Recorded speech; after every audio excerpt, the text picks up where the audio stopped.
Bienvenue sur Compare Vinyle, la chaîne où je vous partage mes impressions d'écoute de disques que je possède en plusieurs exemplaires.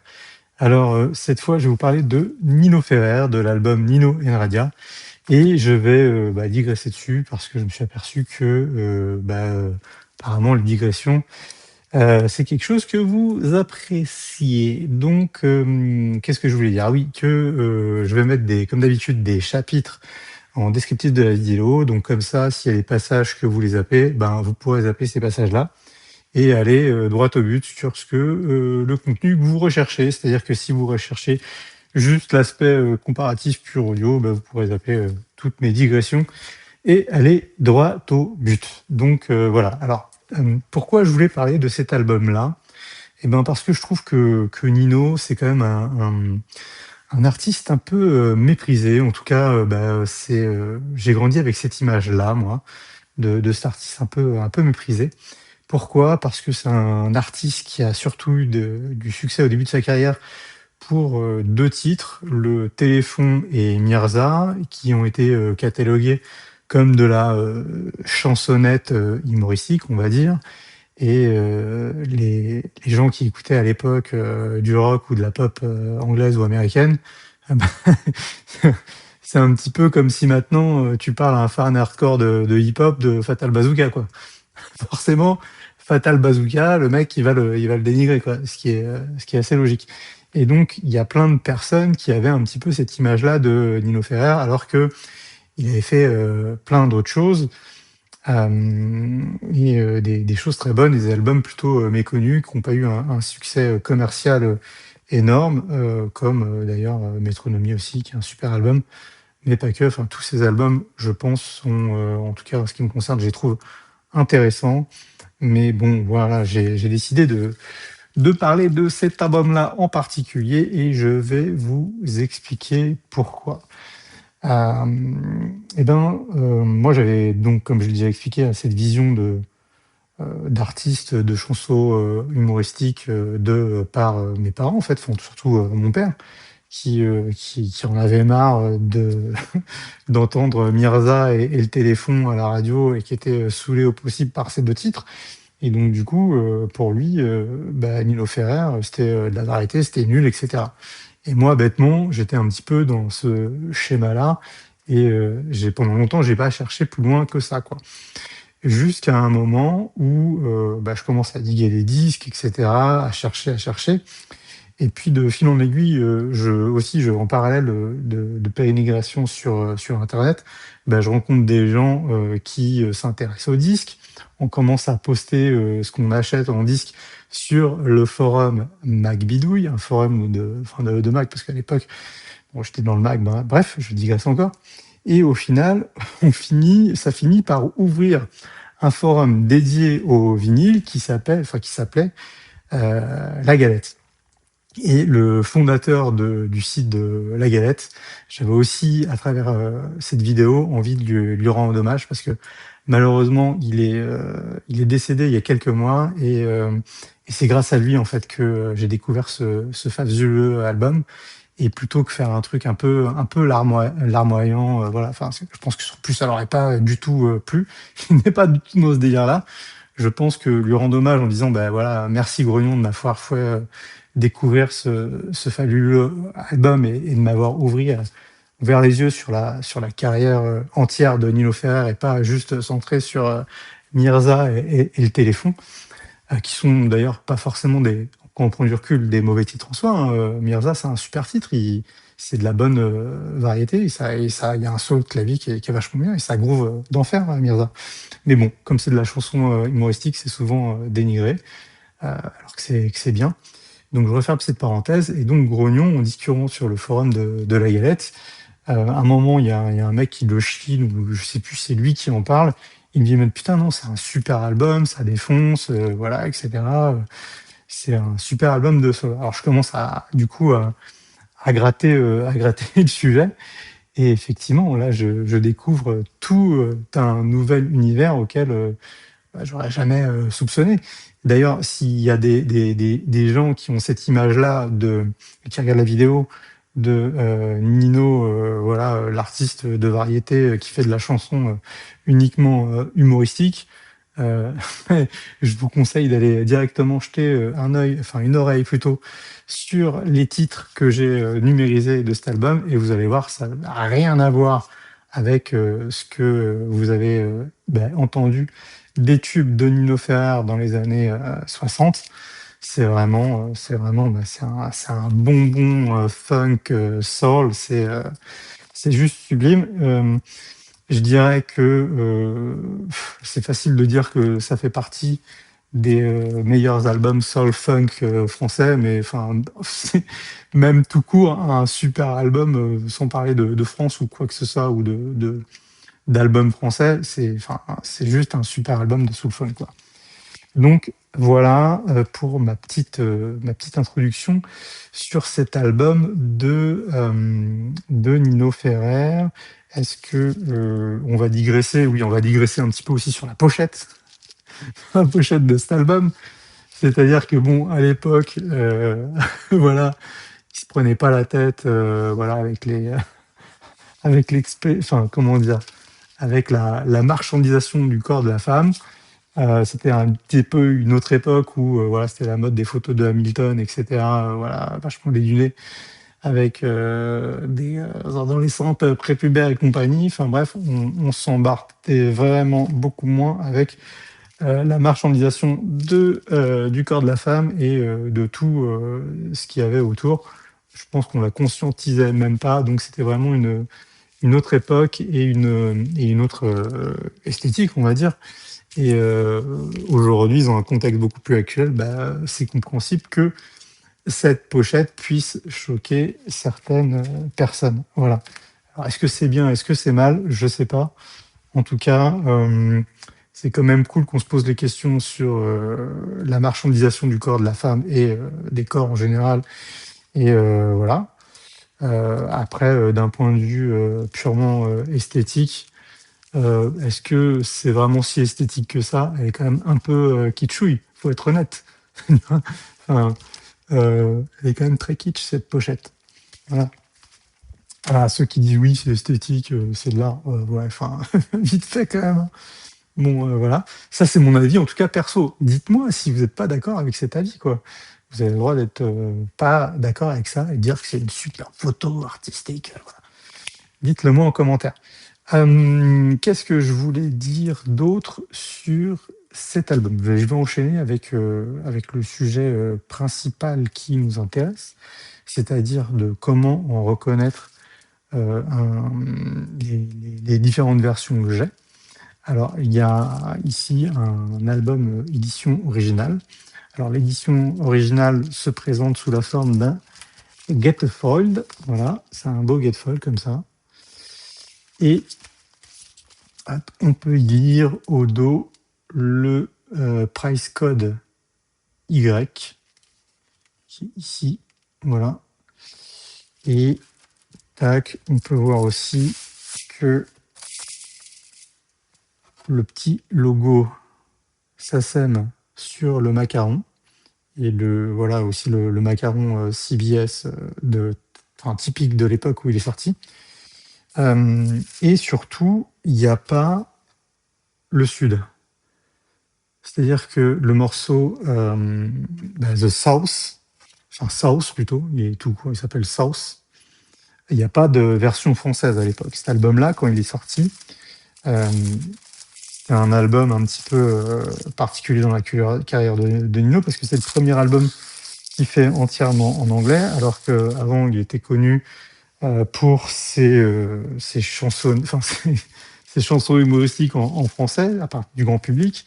Et là, il fait quelque chose de beaucoup plus ambitieux, parce que bon, même si les autres albums rock qu'il a fait avant sont super cool aussi, ils restent en français.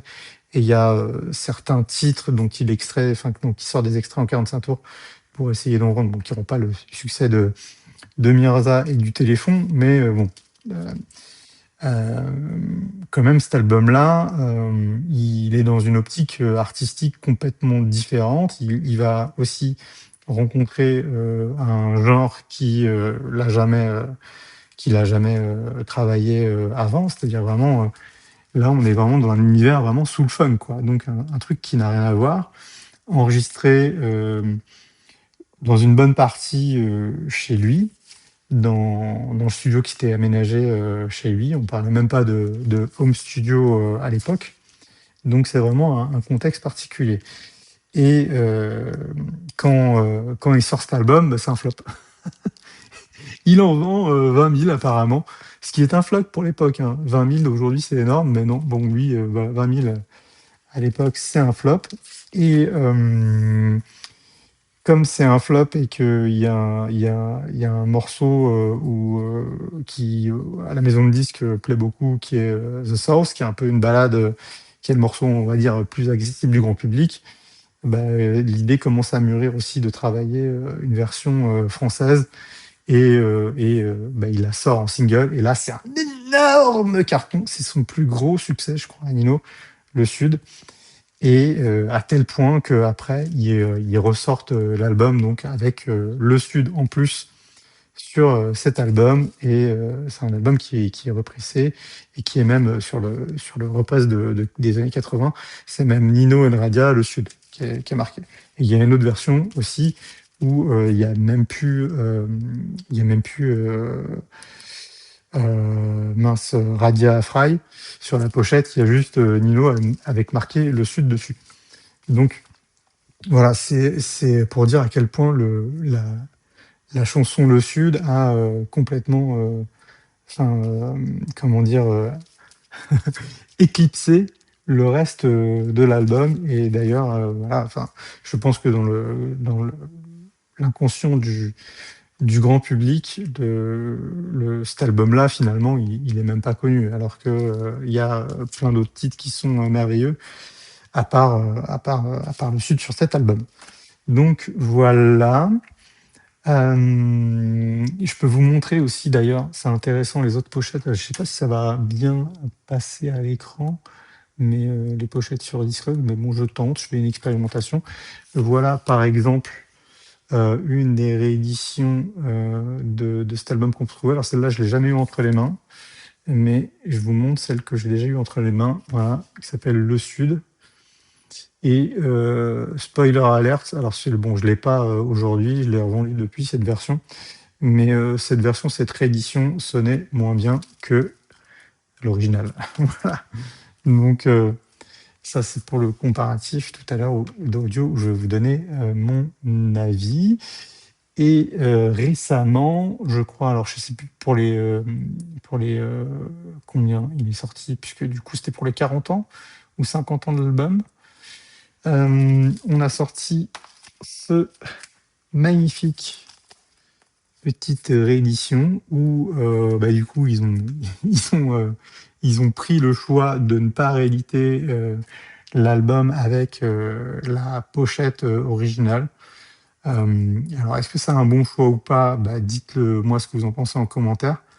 Moi je trouve ça pas mal de pas s'appuyer sur la marchandisation du corps de la femme dans le contexte actuel, parce qu'actuellement c'est pris comme ça, hein, avec tout ce qu'on sait au-dessus, et de pas ressortir cet album là-dessus. Je trouve ça bien quand même d'avoir fait une autre version, tout en conservant quand même la cover originale, parce que ça c'est juste un petit carton, et quand on enlève le petit carton, tac tac tac tac tac, on voit quand même la pochette originale. Et c'est pas la pochette originale parce qu'il y a marqué Le Sud, et parce que sur l'album là qu'ils ont pressé, il y a le Sud en plus. Mais voilà, donc c'est assez sympa quand même d'avoir cette pochette.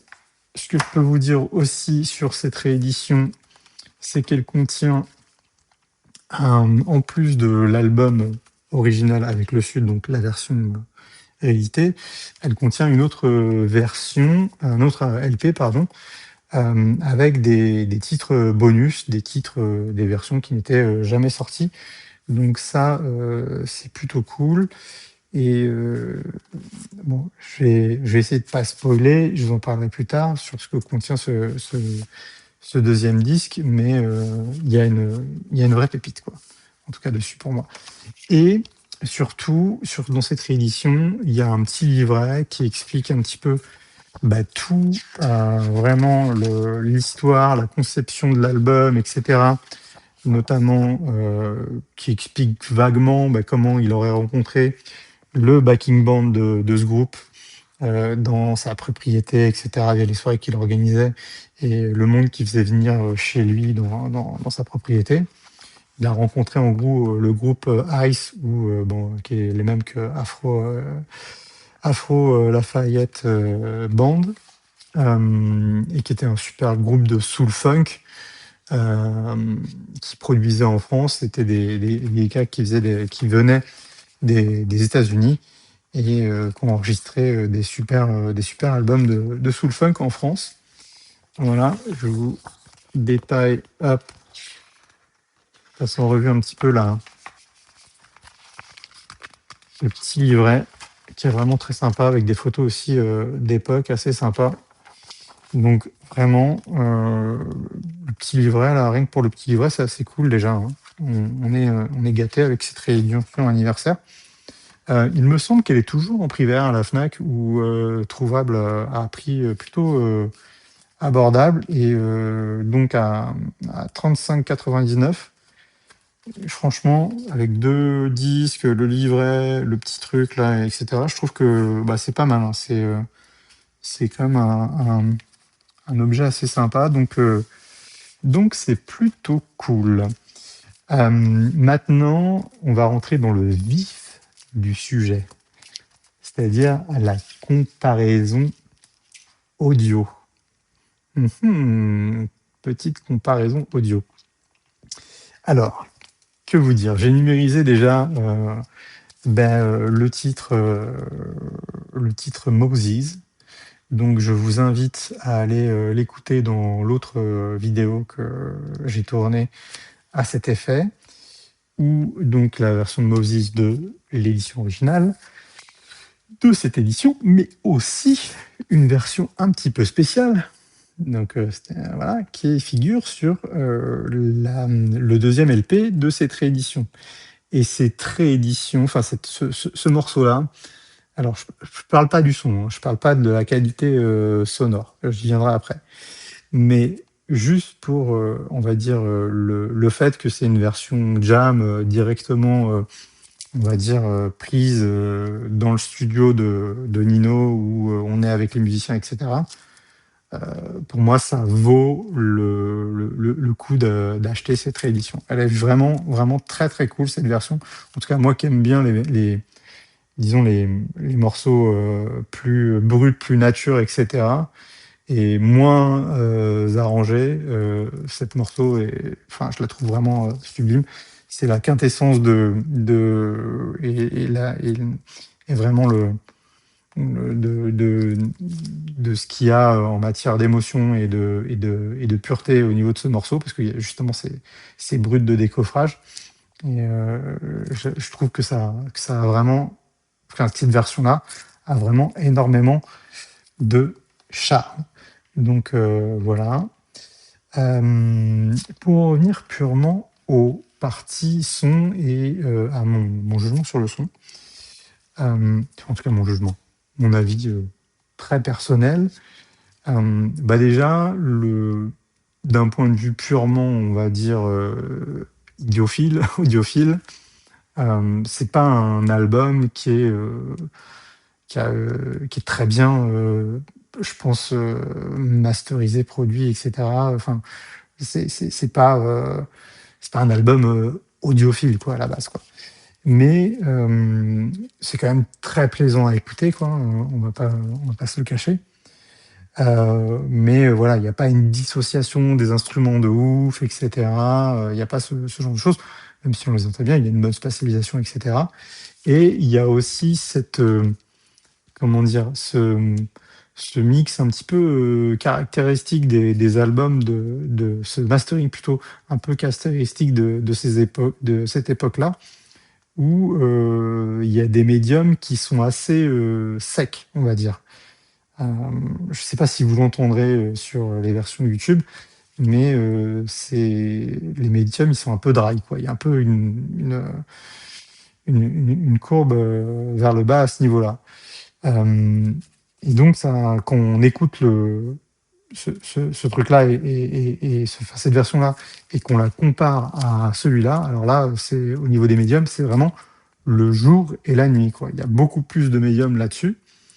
Et du coup, pour quelqu'un qui a l'habitude d'écouter des sons, quelque chose de un peu plus moderne, bah, c'est beaucoup plus agréable. En tout cas, moi, je préfère l'option de mastering qui a été fait sur celui-là.